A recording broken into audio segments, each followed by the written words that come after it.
You're listening to the Arts Ed Podcast, Season 2, Episode number 6, The Arts and Special Education.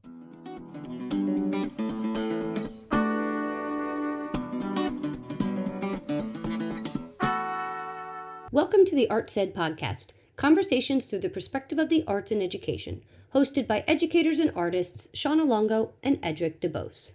All right, welcome back, everybody. Edric and I are here today. We're going to kind of continue down the road we started last episode with Monique and Casey as our special guests, talking about their experiences with special education in a special needs school. And we thought we'd give you more of a deep dive into our experiences and kind of our philosophies towards meeting the needs of special education students through the arts. So we'll start out talking about our experiences. So when I was teaching middle school for many, many years, I either had students in inclusion that were, brought in during their specials classes. They were mainstreamed in with regular education students into the special. So that's when I had them in the same class as everybody else. And what I found was that most of them had much more success in my classroom, were excited to come to music class because they found success that they didn't find in their, I'm using air quotes, academic classes, right? In English, in math, in social studies, in science, where they struggled, where their learning disabilities impacted their ability to be successful in the classroom, where they needed that extra support. And in my room, because the focus was on creativity and it was very self-directed, student-driven, they could make choices, they could make ideas. A lot of times we'd finish a project and it'd be individual projects, and those students would have the best project in the class, and that didn't typically happen for them. So I loved those moments because I want to give all of my students a chance to find something they connect with and to let them have their moment to shine.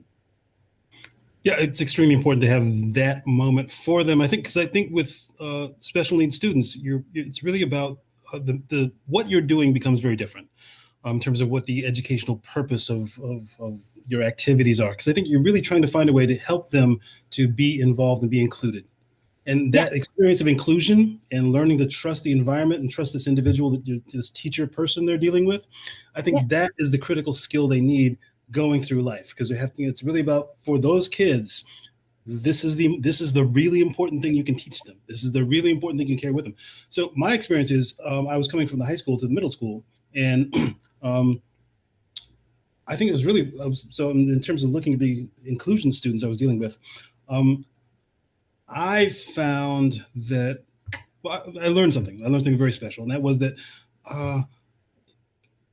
if you find a way to connect, then you're going to make some progress. And that understanding of the connection being everything, and how important it is for that skill set and this experience of working with someone and being comfortable with the environment, comfortable with the room, that became much more important than I thought it would ever be. But it carries over. It carries over. Yeah. And it's also about giving the students the opportunity to learn how to interact with others, not just the teacher, but their peers, like how, setting them up and giving them opportunities to have positive experiences with their peers of their, same age group that they aren't necessarily given access to in other parts of the day. This is where you can help encourage positive relationships.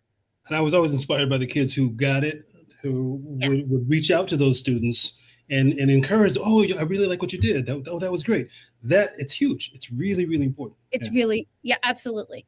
And when I was at the middle school, we also had a multiple disabilities class, and those students I got to teach separate from everyone else. And really, they needed that because the material had to be differentiated and changed so much. You just can't teach the same content. They couldn't do what I was doing with those other students. We were doing tech-based projects in GarageBand and Soundtrap, and they could have in some capacities, but not the exact way I was teaching them. So I had them separately, and it was great. I mean, we just made music together. I would just give them boom whackers, or I would give them instruments, and we would sing. And at one point, the school, they were going to be going to the 8th grade dance.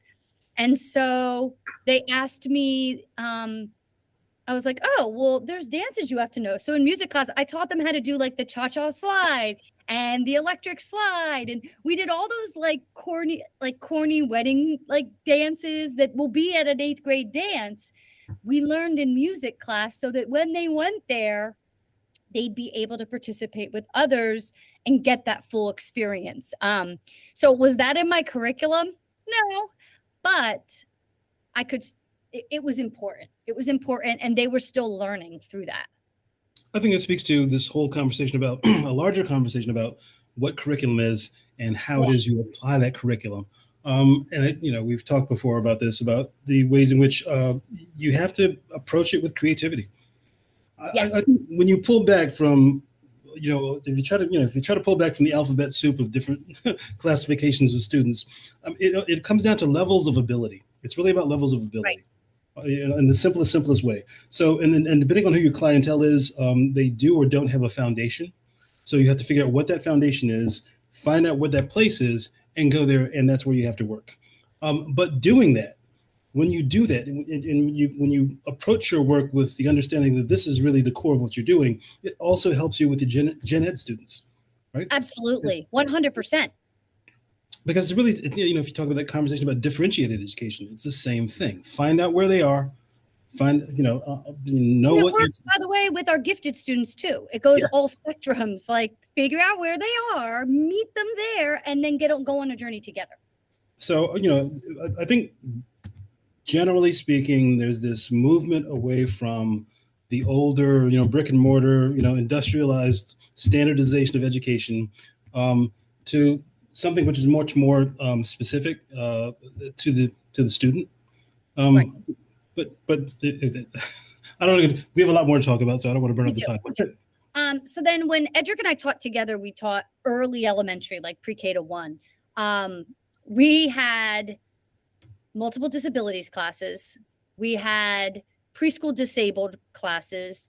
We had LLD, which is learning language disabilities. Students were mainstreamed in with their grade level gen ed students. So we really had like 3 different kinds of things happening. And so it really, I think we don't need to go too far into this. Very different strategies in terms of the content delivery to each of those. But for me, it was always about meeting them where they are and then like giving them what they need to be successful, whatever it might be. Like, it doesn't need to be that they're performing the same way their peers are. I never shifted. Some people may not be happy about this, but I never stopped doing my winter concert virtual, even when we came out of the pandemic.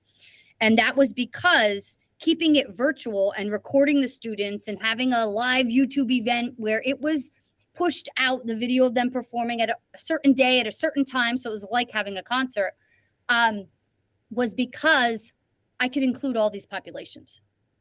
My MD students couldn't in any capacity get on stage and perform live, but they'd perform in the comfort of my classroom with their aide right next to them as helper if they needed it, without question. So that was really important to me, to still give them that performance experience and to showcase their amazing abilities. Why was I hiding them? Just because the venue that we typically utilize wasn't right for them. I needed to shift the venue to give them that success. I think something you mentioned too with those classes that it's something I learned. There was the importance of talking to the aides. Oh, right? Yeah, we're going to talk about that. Yeah. Yeah. So they can be your best friend or your worst nightmare. Right. Again, but it's levels of ability, levels of understanding, depending on, just like the students, depending on the level, and like the other staff you're dealing with, depending on what they understand about what it is you're doing, they can or cannot participate, or they cannot or cannot support. So you have to find out what that is, have that conversation, and get them to understand what it is you're trying to accomplish here, what the meaning of it is. Yeah. I'll tell you, I miss the aides I worked with when Edric and I worked together. I miss them because we we had such fun together creating an experience for the students. We were a team. And that's hard to come by. So I definitely don't take that for granted. Now, when you're thinking about high school, the cognitive and skill levels change, right, Yes, Edric? they do. Yes, they do. But the question remains the same. Where are you discovering engagement? Yep. And then you work from there. Exactly. So I think the short and sweet of it, because again, I want to get to this other content. The short and sweet is that it's really creative work, and it's really about understanding that at the end of the day, what you're trying to do with these students is have them connect to what the activity is, learn the skill set, and move on. But you have to find out where that engagement is. Absolutely. And I'll tell you, so there's a big shift in public schools happening. I specifically here in New Jersey, but I think it's happening more broadly across the country. And that is, people are hearing about MTSS, which is multi-tiered systems of support. If you haven't heard what it is, Google it, my friends, because it's probably coming if you haven't heard of it yet. But it's a framework that serves as an umbrella for all programs and activities within a school. So we have this alphabet soup in schools. And what MTSS, yes, I realize that's still in the alphabet soup realm, but what it does is it creates a fluid process throughout the school year that's designed to address student needs as they progress through the curriculum. So universal screenings, early interventions, that is fluid. Kids are not labeled and stuck in a place. It's what can we give them within the classroom to meet their needs so they can have more success and experiences with their peers. And there are 3 tiers to MTSS, tier 1, 2, and 3. Tier 1 in my district, we focused on last year, and I did a ton of work with my teachers in figuring out what strategies they were using. Many will call it just good teaching. How do you get to know your students, give them what they need so they're successful in your classroom, right? So tier 1 focuses on the district curriculum, and it's grade level content plus or minus 1 grade level, and all students are experiencing differentiated lessons. It's what's going on every day in your classroom. Now, when it comes to tier 2, that's supplemental support for our struggling students that are more than 1 grade level above or below, and supplemental challenges for students that are gifted and need more work, right? And I think that's what's important to really note about MTSS. It's not just for struggling students on the low end, it's also for your high rollers, right? Your academically gifted students that need to be pushed further. And then tier 3 is intensive support. This is a very small part of the population. They need intensive support or they need intensive challenges. You're talking about like 5% folks, like very small amount of kids will need tier 3 intensive support. And that's where you're going to bring in others. That's not just going to happen in your classroom. That's going to happen elsewhere. But kids, if they're in a tier 1's happening all the time. They may move to tier 2 for this unit because they need a little extra love. And then they might come back to tier 1 and with everybody else. And it's really fluid. And I think that's what's important, that we're not labeling kids and then they're stuck there because somebody said so. It's constantly reevaluating their needs and letting them shift from there as needed in and out of tiers. So for me, and I think it depends on where you teach, the district you're in, what's already established. As an arts teacher, this is a conversation I wasn't necessarily privy to, or included in.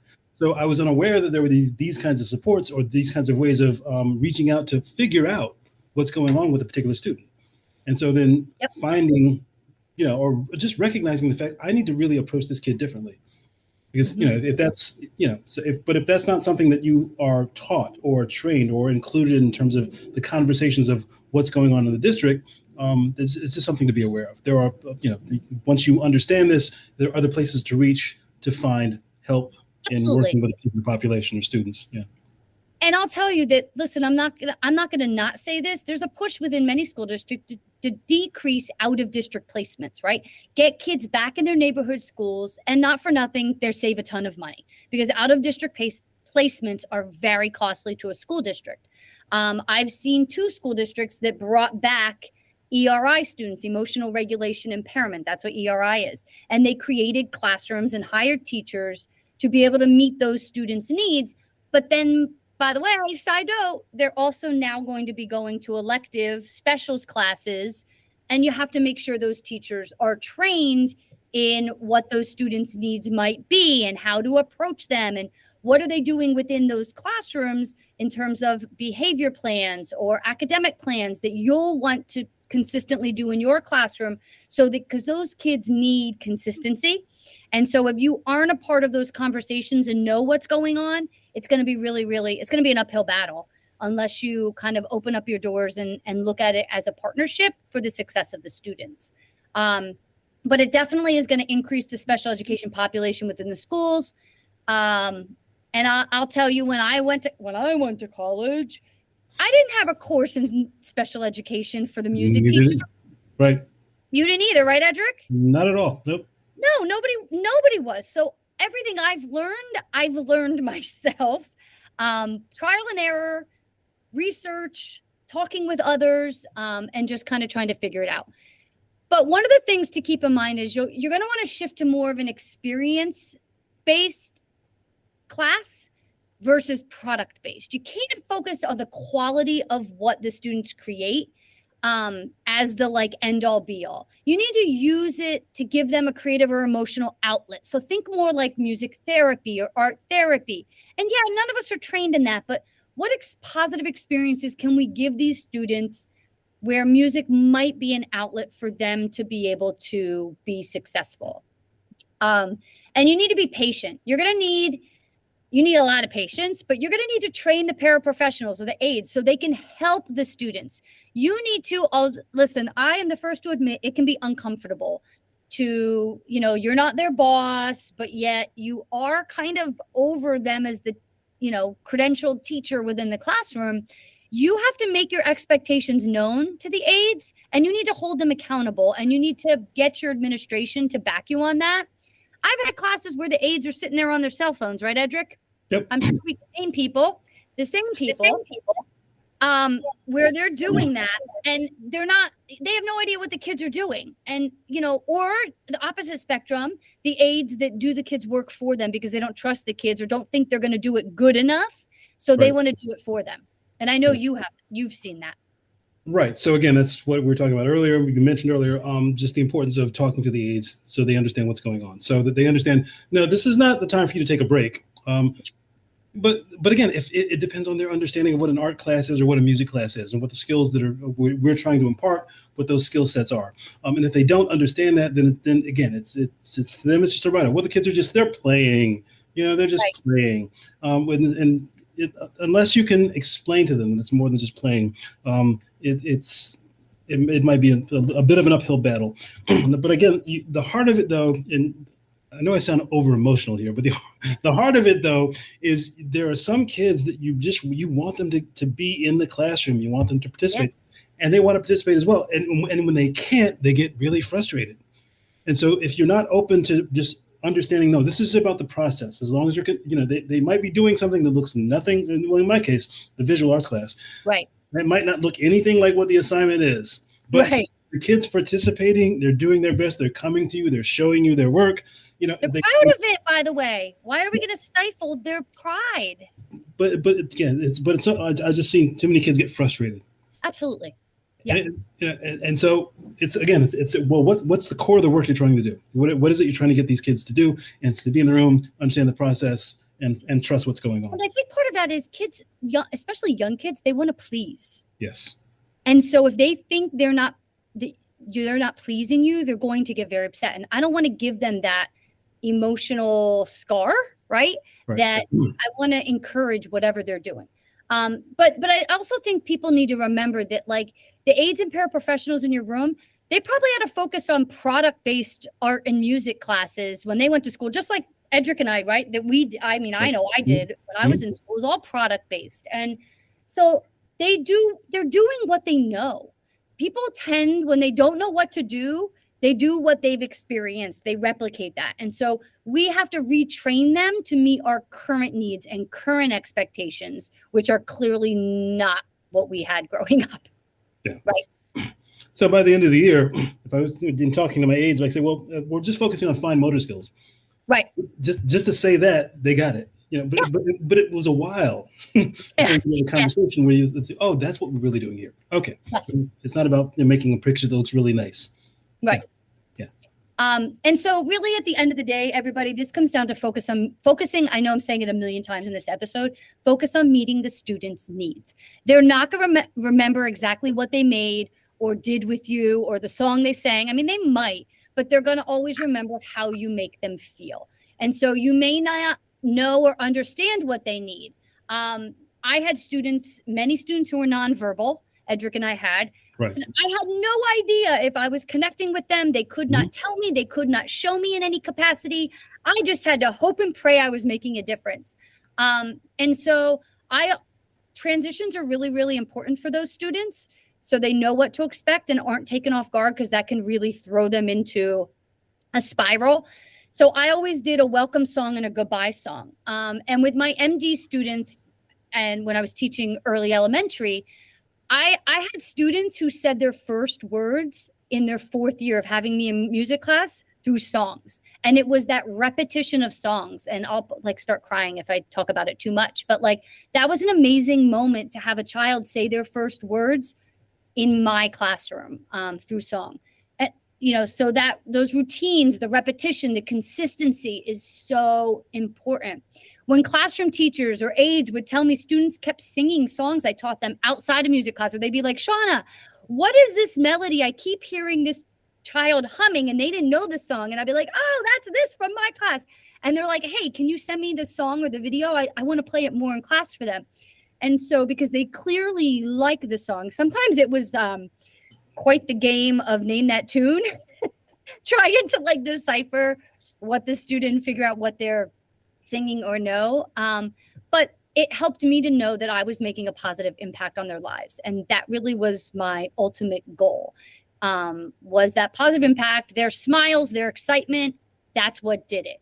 I had a student that when I would play the first note of our goodbye song, he would immediately start crying and sign more singing, because he didn't want music to end. He couldn't sing. He couldn't even move his own limbs to participate in music class. But clearly he connected with what I was doing, even though I didn't realize it until he started crying and signing more songs, So, we made great music together. And I know I'm sounding like I'm boasting, but it's the truth. I was proud. I once had visitors from the Department of Education, which included the county superintendent of schools. They just popped into the school, and I happened to be teaching my MD preschool class. And listen, folks, I'm telling you the truth. I had no idea they were coming. So that day we were going to be playing the bells, and they were playing a bourdon, which is literally playing with the beat, hitting 2 bells, a perfect fifth apart, in sync with music. And the guests were shocked that the students were doing it without much help from the aides, and that they were so successful. And I was like, you just have to create routines and set them up for success. These kids can do so much more than we give them credit for. You just have to set them up for success and understand who they are. And I think you have to provide the opportunity and sometimes just wait. Yes. Oh my gosh. You have to be patient. Yeah. It could take years. Like I just said, it took 4 years to have a breakthrough with the one student. So I think the first thing I learned was about, again, expectations. So you're not going to get, what you're going to get from your gen ed population students, from your regular students in regular classes. You're not going to get the same kinds of results. So that's not what you're looking for. Right. I think I know I'm overstating this. I think the only thing I want to add to this is that, yes, so learning to understand to differentiate is going to help you also with the general population.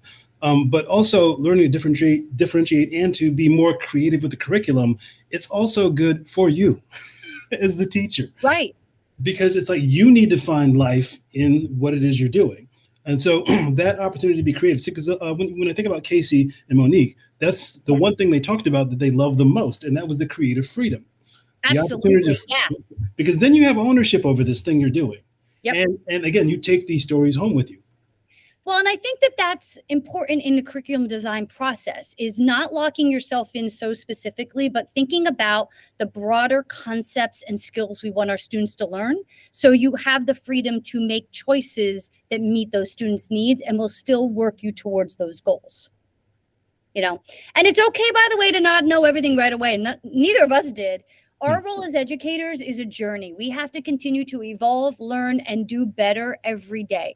And it's not going to always be sunshine and rainbows. There's going to be hard days. There's going to be rough days. There's going to be days you don't do the right thing. Edric, we've certainly had those, correct? Yeah, so I think if you're an artist and you really believe in the artistic process, it's like, I mean, you're gonna write a lot. You will write a lot of bad songs. There will be a lot of bad performances. There's gonna be a lot of bad art, a lot of bad drawings. Yeah, 100%. A lot of mistakes. So I mean, you keep working through it because at the end of the day, that's really what the process is, and that's how the good work shows up. And don't be afraid to ask for help. Utilize the behaviorists, the school psychologists, the LDTCs. By the way, that's Learning Disabilities Teacher Consultant. The school counselors, the speech therapists, the occupational therapists, the physical therapists, the special ed teachers. There's a whole special services team that is there that can help you. So I was never ashamed. I would send recordings of my students to the speech therapist when they'd record themselves speaking in music class or singing. And I'd give, so they'd use it as an assessment. I'd give the speech therapist copies of my music to assist kids with learning the words for our upcoming choir concert if they chose to be in choir. I used to have the OT, occupational therapist, would come into my preschool disabled music class to work with students during music. Instead of pulling them out to go to her room by themselves with her, she'd just come in and do their exercises and work with them within my setting. So there's so many opportunities for you to collaborate, and you're not alone in this. Just don't be afraid to ask for help, or to say, hey, what are some strategies you use with this student? Are you seeing this? Here's what I'm seeing, because you may see different things in your room than others see. That occupational therapist loved to come to music class because I did so much movement, right? So she could come and work with the student in an authentic setting where they needed to apply those skills that she was working with them on. In my experience, most of the time you reach out to those teachers, to those specialists, they're happy to help. And absolutely. Even if it's a 1 or 2 minute conversation, even if it's really, they often have something to say. Like, thank you. People don't tap into them as much as they can. So think about us. We're lone islands. They're really lone islands, So they want to be tapped into. All right, everybody. We hope you enjoyed this conversation. Hope you got some nuggets. Hope you feel better about, your school year and how you are approaching all of your students to give them a positive, successful experience in your classroom, whether it is an arts classroom or not an arts classroom. And we will see you next time.